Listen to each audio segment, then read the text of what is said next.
دور حاضر کے درندے درندوں سے اپنی عزتوں کو بچائیں۔ آج ہر دوسرا شخص درندہ بن چکا ہے۔ جانتے ہیں کیوں؟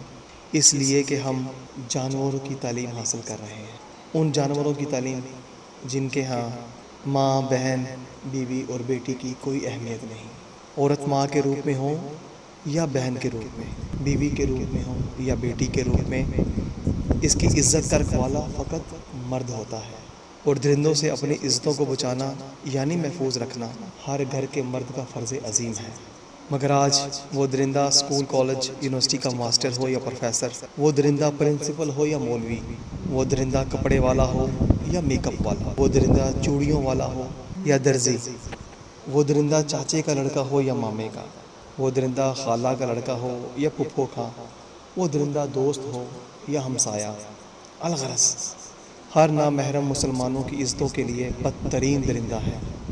اور درندوں سے حفاظت کرنا ہر مسلمان کا فرض اور ذمہ داری ہے، وگرنہ یاد رکھیے گا کہ دیوس کبھی جنت میں نہیں جائے گا۔ یہ رسول اللہ صلی اللہ علیہ وآلہ وسلم کا فرمان ہے کہ دیوس جنت میں داخل نہیں ہوگا۔ صحابہ کرام نے پوچھا، یا رسول اللہ دیوس کون؟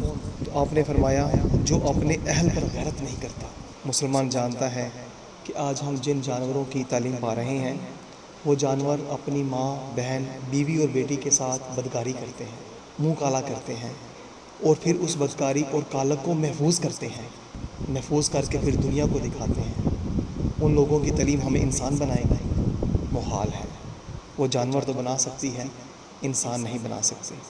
انسان اگر بنائے گی تو فقط ہمارے پیارے نبی صلی اللہ علیہ وآلہ وسلم کی تعلیم ہمیں نہ صرف انسان بنائے گی بلکہ انسانیت کا محسن بنائے گی اور اللہ کے احکامات پر چلنے والا بنائے گی۔ مسلمان جانتے ہیں کہ آپ صلی اللہ علیہ وآلہ وسلم کا فرمان عالی شان عین قرآن مجید کے حکم کے مطابق ہوتا ہے اور اللہ کی مرضی اور منشا کے مطابق ہوتا ہے۔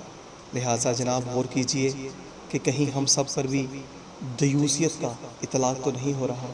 اللہ تعالی ہمیں اپنے بچوں کو تعلیمات اسلامیہ کے نور سے روشن کرنے کی توفیق عطا فرمائے، اس لیے کیونکہ ہمارے بچے مسلمانوں کے بچے ہیں۔ جب وہ اسلام کی تعلیمات سے آراستہ ہوں گے تو نہ درندہ بنیں گے اور نہ درندے بننے دیں گے انشاءاللہ۔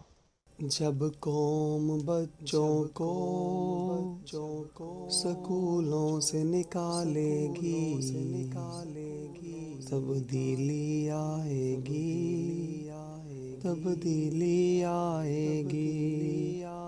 اللہ کے قرآن کو سینوں سے لگائے گی، تبدیلی آئے گی۔